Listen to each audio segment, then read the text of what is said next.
February 12th, 2010, seemed like any other winter evening at the Blue Spruce Lodge, where the scent of pine and wood smoke mingled with the quiet chatter of guests seeking refuge from Maine's bitter cold. At 8:42 p.m., Christopher Walsh, the lodge's charismatic 38-year-old owner, poured himself his traditional evening whiskey in his office overlooking the snow-covered grounds.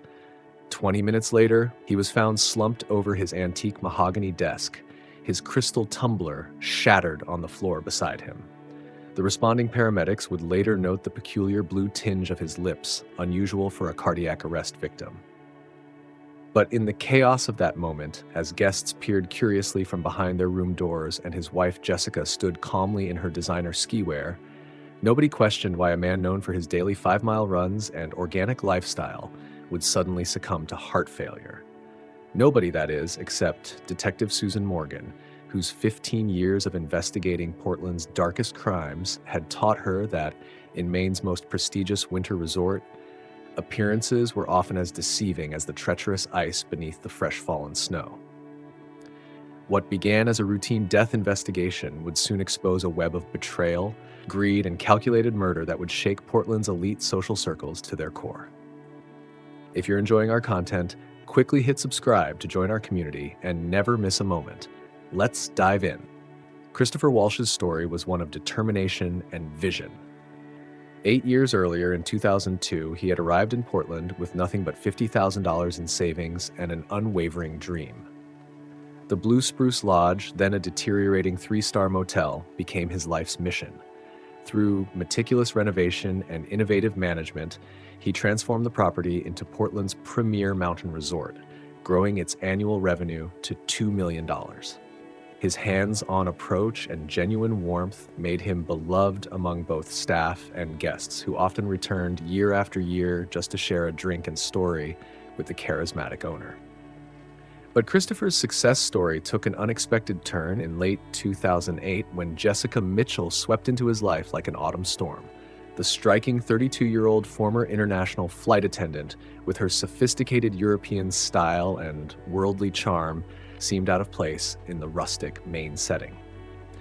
Their whirlwind romance, sparked during her layover in Portland, led to marriage within 6 months, raising eyebrows among the lodge's longtime staff and Christopher's close-knit circle of friends. Jessica Mitchell Walsh brought dramatic change to the Blue Spruce. The lodge's cozy mountain aesthetic began incorporating modern luxury elements to match her tastes. Christopher's modest office gained an expensive art collection, and their private suite was renovated with imported Italian furniture. The lodge's financial records would later reveal monthly credit card charges averaging $15,000 for designer clothing, spa treatments, and lavish social events in Portland's exclusive circles. Among these social circles was Donald Don Reynolds, the 40-year-old owner of Midnight Harbor, Portland's most exclusive yacht club. With his perfectly tailored suits and carefully maintained salt and pepper hair, Reynolds cultivated an image of old money and respectability. But beneath the polished exterior lay a troubled history. 3 fraud convictions carefully buried in sealed records and whispered connections to the East Coast's darker enterprises. His yacht club, with its strict membership requirements and exorbitant fees, served as more than just a gathering place for Portland's elite. These 3 lives had become fatally intertwined in the months leading up to that frigid February night. The death of Christopher Walsh was not merely the end of a success story, but the beginning of a dark tale of betrayal that would reveal how far someone might go to maintain the illusion of perfection, and at what cost. Their story began on a stormy October evening in 2008. A canceled flight had stranded a group of airline crew members in Portland, and the Blue Spruce Lodge was the only accommodation available near the airport. Jessica Mitchell, exhausted from a transatlantic flight and frustrated by the delay, stepped into the lodge's warm lobby, her Lufthansa flight attendant uniform a stark contrast to the rustic Maine decor. Christopher Walsh was working the front desk that night, covering for a sick employee, a typical example of his hands-on management style. As he checked in the stranded crew, Jessica's sophisticated European accent and elegant demeanor caught his attention. Despite her obvious fatigue, She commented on the lodge's hand-carved wooden bears and the pleasant scent of pine, showing an appreciation for details that Christopher had carefully cultivated over the years. That evening, as the storm raged outside, Christopher invited the stranded crew to join him for dinner in the lodge's restaurant.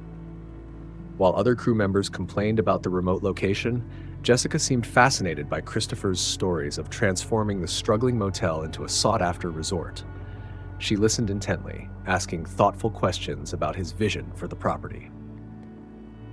Christopher, usually reserved about his achievements, found himself opening up about his dreams for the lodge's future. Their connection was immediate and intense. When Jessica's crew departed the next morning, she left her personal number scrawled on a lodge notepad. Over the next few weeks, their relationship blossomed through long phone calls and text messages. Jessica began rerouting her layovers through Portland, spending every free moment at the lodge. Christopher would clear his schedule whenever she visited, eager to show her more of his beloved Maine. Their courtship played out against the backdrop of Maine's spectacular fall season. They took long walks through the colorful forests surrounding the lodge, shared intimate dinners in Portland's finest restaurants, and spent evenings planning improvements to the property. Jessica's international experience brought a fresh perspective to Christopher's traditional approach.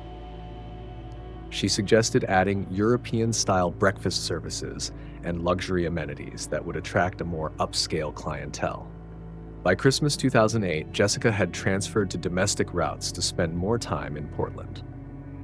When Christopher proposed on New Year's Eve, presenting a vintage diamond ring he'd carefully selected from Portland's finest jeweler, Jessica's yes seemed to echo through the lodge's grand hall.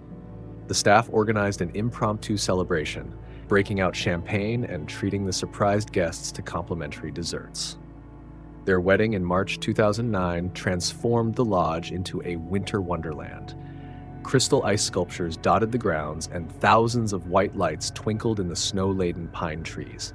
Jessica, radiant in a custom-designed gown, seemed to fully embrace the lodge's rustic charm, even incorporating pine cones and local wildflowers into her bouquet. Christopher's eyes shone with pride and joy as they exchanged vows before an intimate gathering of his closest friends and her colleagues from the airline. The early months of their marriage brought out the best in both of them. Jessica's worldly sophistication and eye for luxury perfectly complemented Christopher's down-to-earth management style. She introduced spa services and gourmet cooking classes, while he ensured the lodge maintained its warm, welcoming atmosphere.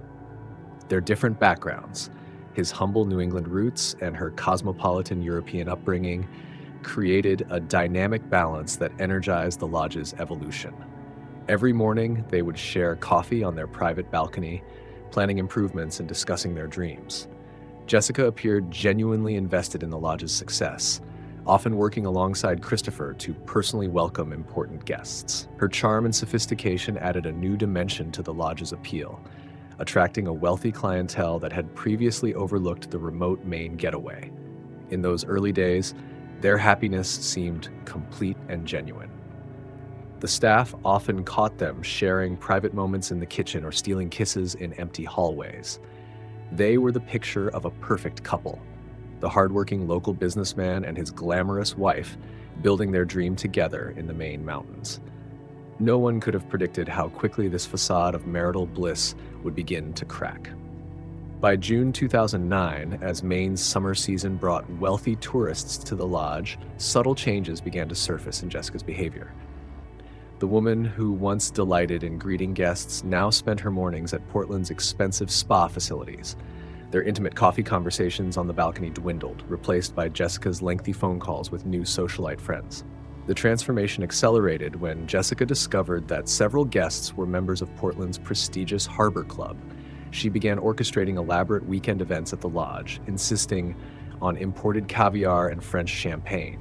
Each soiree cost more than the lodge's weekly profit, but Jessica argued these connections would elevate their status. Christopher, ever optimistic, backed her plans, hoping to make her happy while expanding the lodge's reputation. July brought a heat wave, and with it, Jessica's increasing demands. The modest lodge suite that had once charmed her was now embarrassingly provincial. She insisted on a complete renovation, hiring an expensive Boston designer who gutted the space to install Italian marble bathrooms and custom-built closets for her growing designer wardrobe. Christopher's careful budgeting crumbled under the weight of $20,000 shopping sprees and spontaneous trips to Boston's luxury boutiques. To maintain the lodge's finances, Christopher began working 16-hour days. He took over morning kitchen duties to reduce staff costs and personally handled evening maintenance to save on repairs. While he exhausted himself keeping the business afloat, Jessica's credit card statements told the story of languid afternoons at designer showrooms and long lunches at Portland's finest restaurants. The first serious cracks appeared during a dinner party in late August. After several glasses of wine, Jessica mockingly compared the lodge's rustic charm to the cheap motels she'd seen during her flying days. Christopher noticed how her cultivated European accent slipped, revealing hints of a working-class New Jersey childhood she'd never mentioned. When confronted privately, Jessica dismissed his concerns with practiced tears and accusations of his failure to understand her needs. September brought autumn's chill and revelations about Jessica's past. A guest recognized her not as the sophisticated European flight attendant she claimed to be, but as Janet Miller, a struggling model from Newark who'd been involved in a credit card fraud scandal in 2006. The charges had been dropped, but the incident forced her to abandon her modeling career.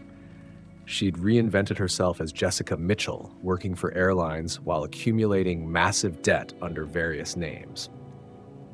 Christopher, discovering bank notices for unpaid loans in her maiden name, confronted Jessica again. This time, her response was cold and calculated. She reminded him that his beloved lodge's reputation now depended on her social connections. Her carefully crafted sob story about fleeing an abusive past had worked before. She'd used similar tales to extract money from 2 previous relationships, but Christopher, still blinded by love, chose to believe her promises to change.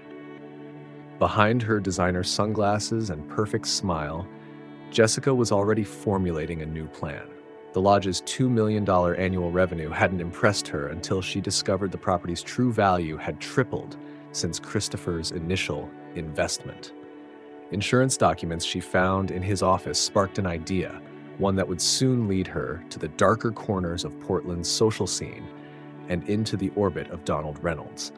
Their marriage hadn't yet reached its first anniversary, but Jessica was already envisioning its permanent end. The opportunity she'd been waiting for arrived on a crisp October evening in 2009. The Portland Harbor Club was hosting its annual Autumn Gala, an event that Jessica had manipulated Christopher into attending through weeks of careful persuasion. She wore a black Valentino gown, purchased on a maxed-out credit card, that made Christopher wince when he saw the statement. Donald Reynolds stood at the center of the gala's crowd, his commanding presence drawing attention even in a room full of Portland's elite. His silver hair and tailored tuxedo projected old money confidence, though whispered rumors hinted at a less polished past. As owner of Midnight Harbor, Portland's most exclusive yacht club, he'd built a reputation for facilitating connections among the city's wealthy and for never asking too many questions about their business dealings. Jessica noticed him first, but it was Donald who engineered their introduction. He smoothly interrupted her conversation with a local banker's wife, offering a glass of champagne with practiced charm.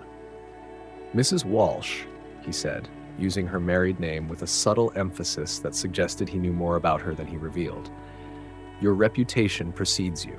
I've heard fascinating things about the changes at Blue Spruce Lodge." While Christopher was occupied with potential investors, Jessica and Donald found themselves in a quiet corner of the Harbor Club's terrace.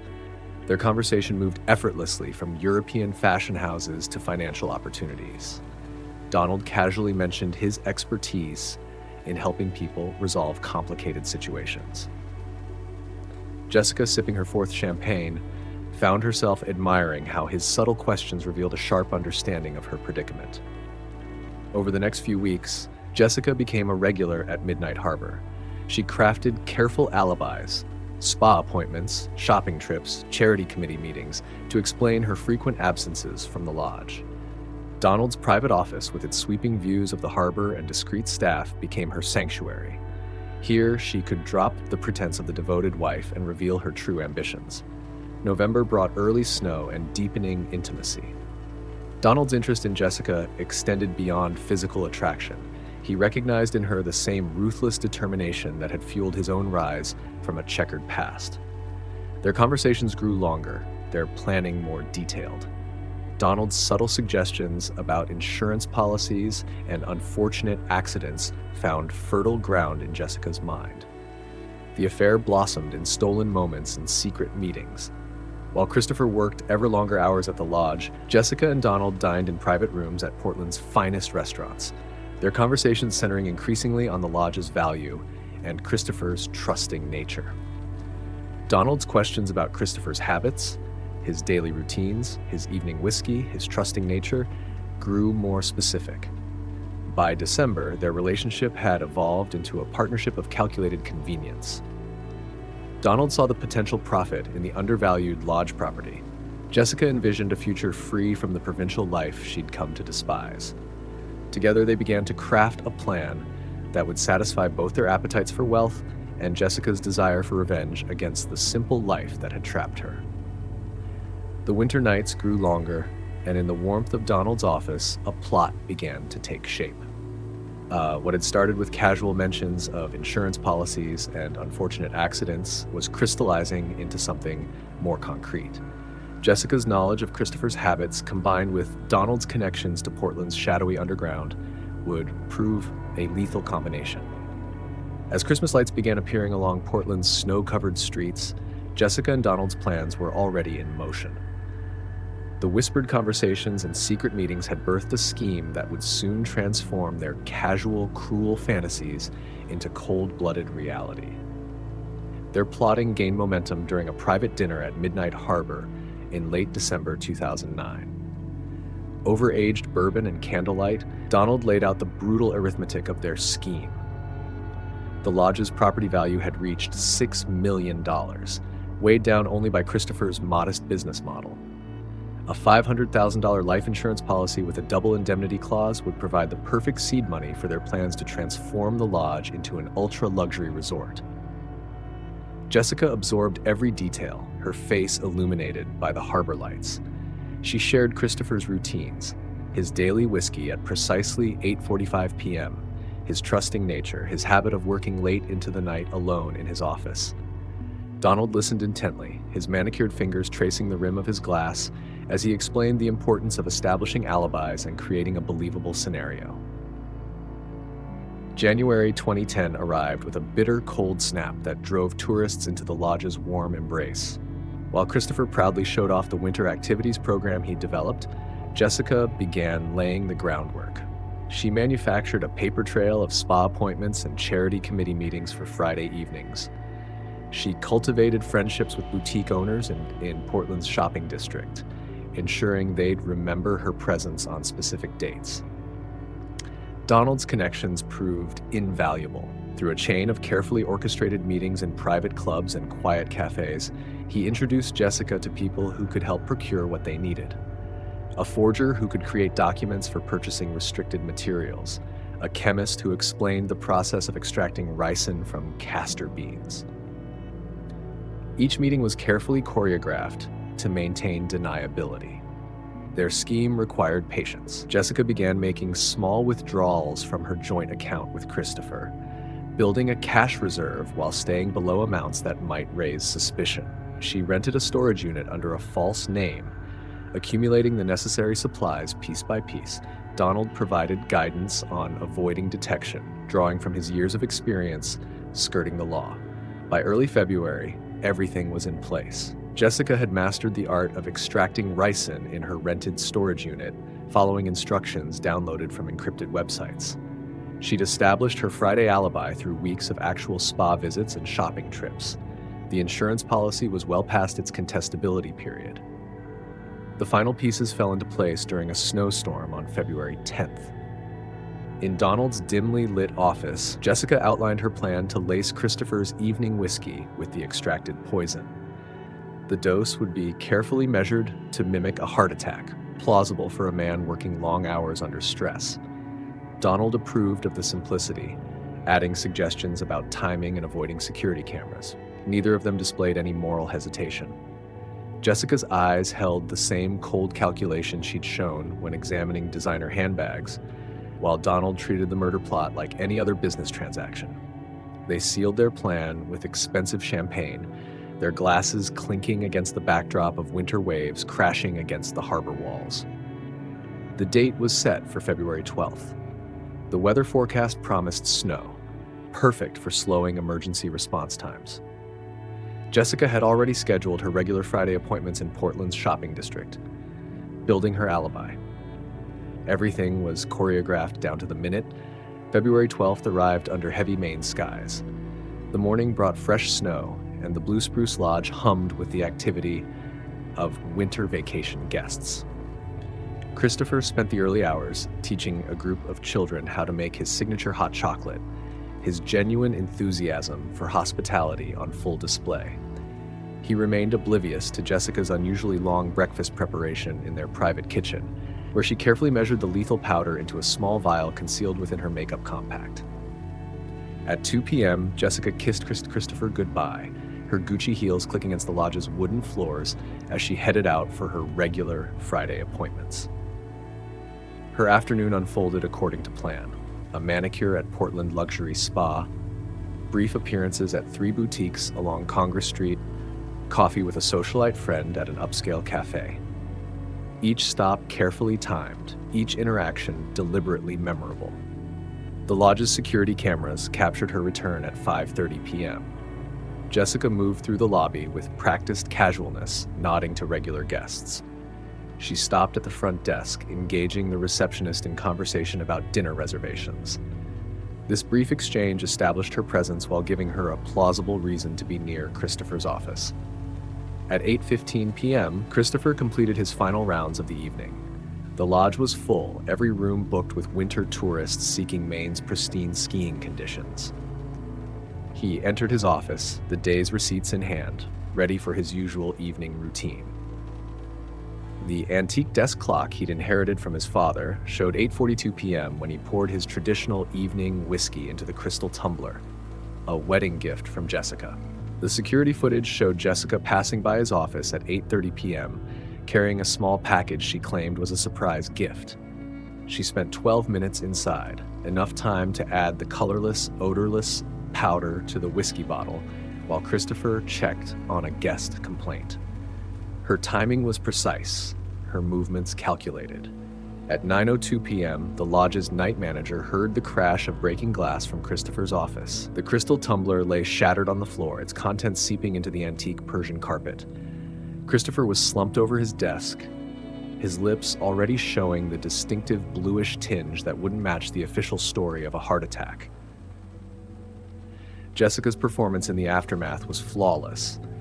She maintained perfect composure as the paramedics worked frantically over Christopher's body. Her designer ski wear and perfectly applied makeup presented the image of a wife interrupted during an evening of leisure rather than one who had just orchestrated her husband's murder. By 9:45 p.m., Christopher Walsh was pronounced dead in the office where he'd built his dreams.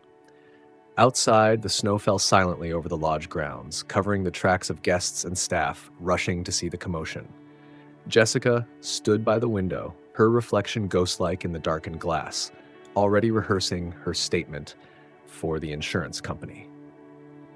In his office at Midnight Harbor, Donald Reynolds received a single text message. "It's done."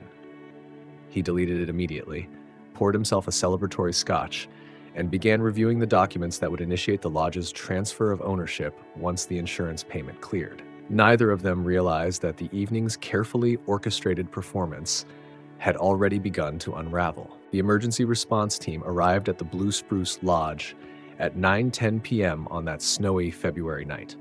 They found Christopher Walsh unconscious, his skin taking on an alarming bluish tinge that experienced paramedic James McKenzie immediately noted as unusual. Despite their swift response and desperate attempts at resuscitation during the race to Portland General Hospital, Christopher was pronounced dead at 10:03 p.m. Dr. Elena Martinez, the attending physician in the emergency room, was struck by the unusual symptoms presented in what was initially reported as a cardiac arrest.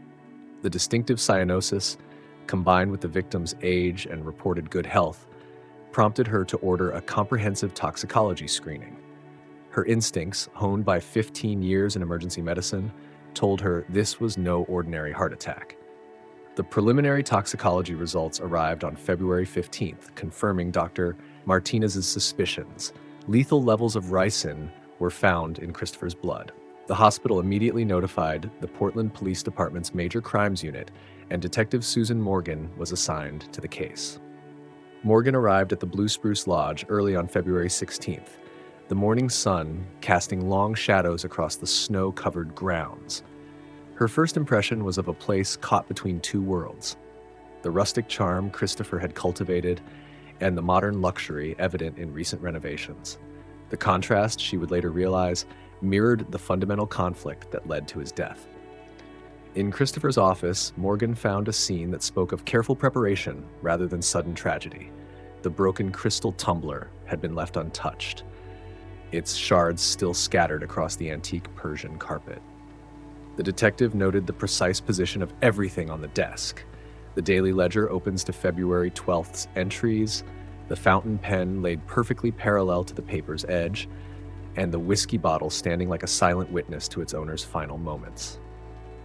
Jessica Walsh received Detective Morgan in the lodge's private suite, her composure remarkable for a woman whose husband had died so tragically 3 days earlier. She sat elegantly on a newly imported Italian sofa, designer clothing immaculate, her grief seemingly contained behind expertly applied makeup. "I was just returning from my spa day in Portland," Jessica explained, her voice steady. "I always spend Fridays in the city, shopping, appointments. Ask anyone at Portland Luxury Spa or Valentina's Boutique. When I got back, I was just walking past his office when I heard the glass break." She dabbed at her eyes with a monogrammed handkerchief, the gesture somehow too practiced to be genuine. Morgan's instincts, sharpened by 15 years of investigating homicides, detected the careful construction behind Jessica's words. Each detail of her alibi was offered without prompting, each potential witness mentioned casually but deliberately. It was the kind of statement that seemed designed to withstand scrutiny, which only made the detective more determined to apply that scrutiny. The investigation began to expand outward from Christopher's office. Morgan's team interviewed the lodge staff, learning of the gradual changes in the Walsh marriage over the past year. They heard about Jessica's increasing absences, her mounting expenses, and the subtle tensions that had begun to surface between the couple. But it was the night manager's mention of Jessica's frequent visits to Midnight Harbor Yacht Club that caught Morgan's attention. Donald Reynolds' name emerged in the investigation like a shadow gradually taking shape. The yacht club owner's reputation was well known to Portland law enforcement, a man who moved easily between the world of legitimate business and darker enterprises.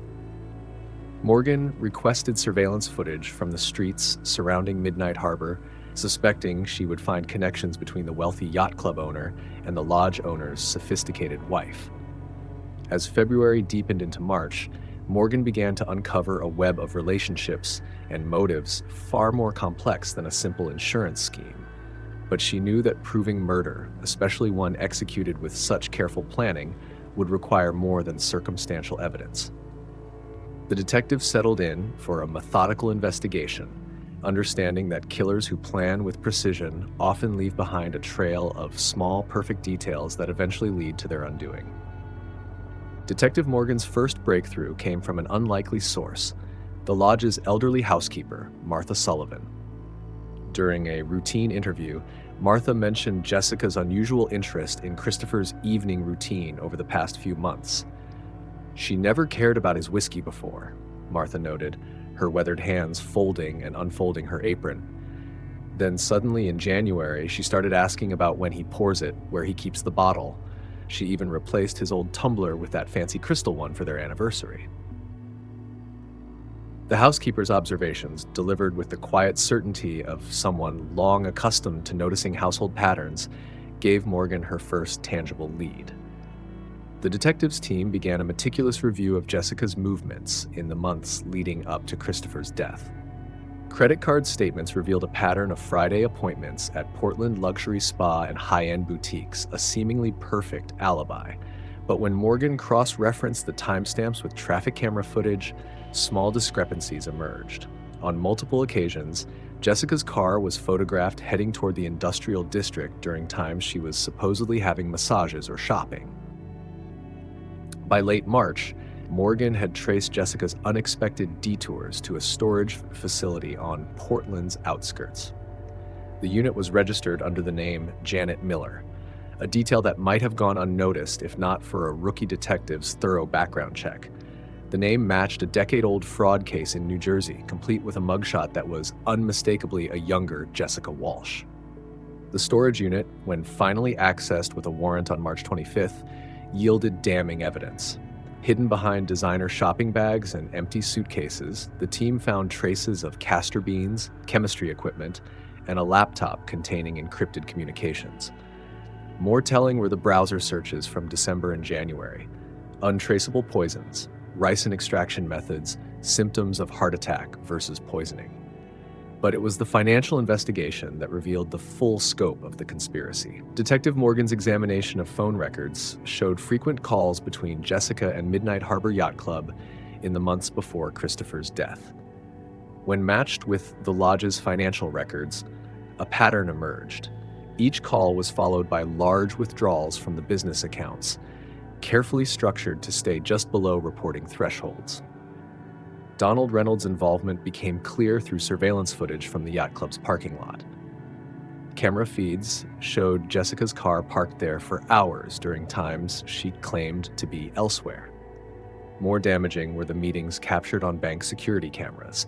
Jessica and Reynolds leaving Portland National Bank together on the day Christopher's new life insurance policy was purchased.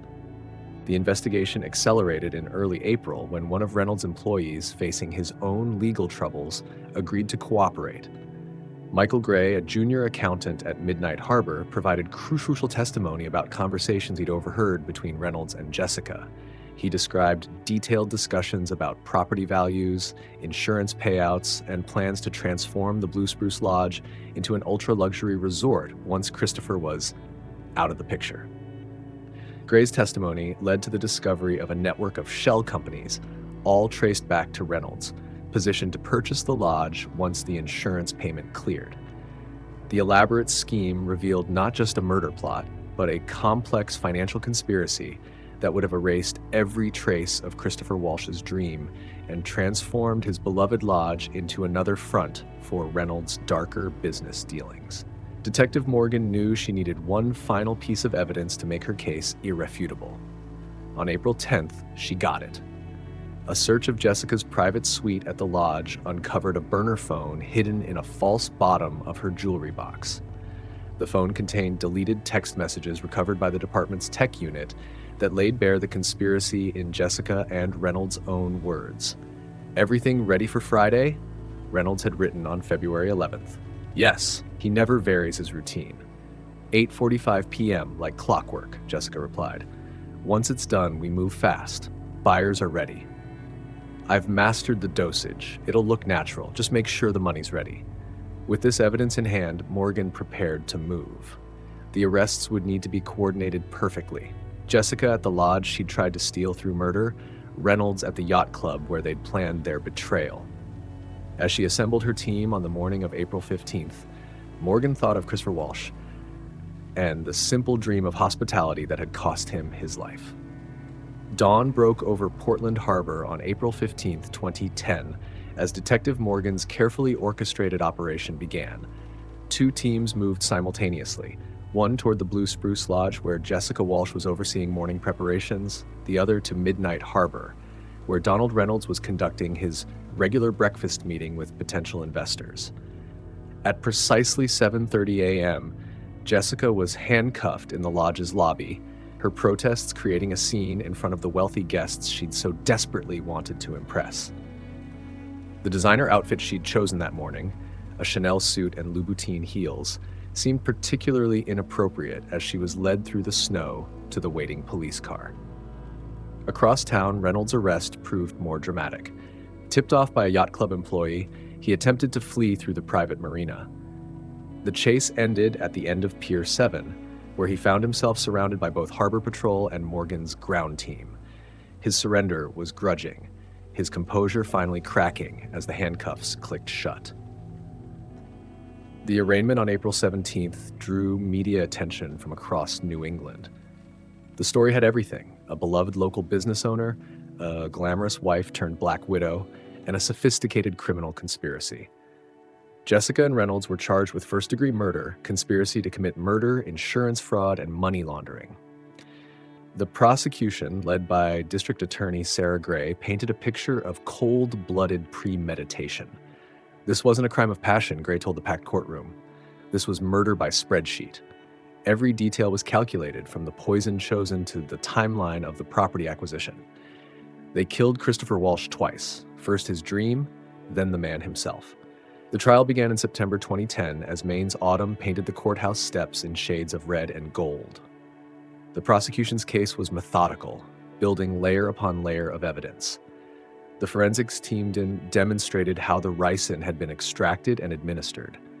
Financial experts traced the complex web of transactions linking Jessica and Reynolds. Former yacht club employees testified about overheard conversations and suspicious meetings.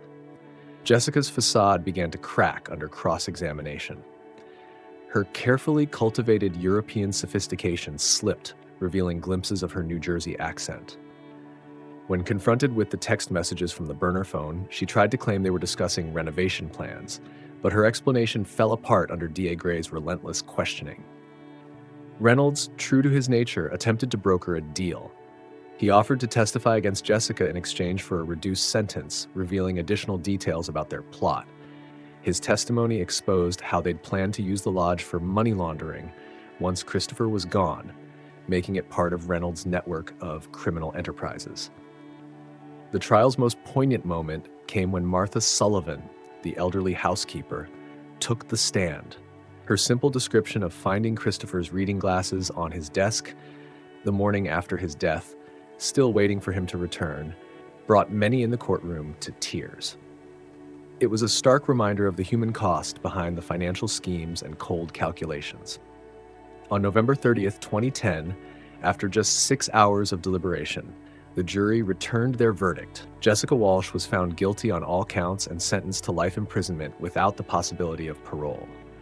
Donald Reynolds, despite his attempted deal, received 25 years for his role in the conspiracy. In the winter of 2011, 1 year after Christopher Walsh's murder, the Blue Spruce Lodge stood as a testament to both tragedy and resilience. Catherine Walsh, Christopher's younger sister, had inherited the property after a lengthy legal battle with Jessica's attorneys. A former hotel manager herself, Catherine was determined to honor her brother's legacy while healing the lodge's wounded reputation.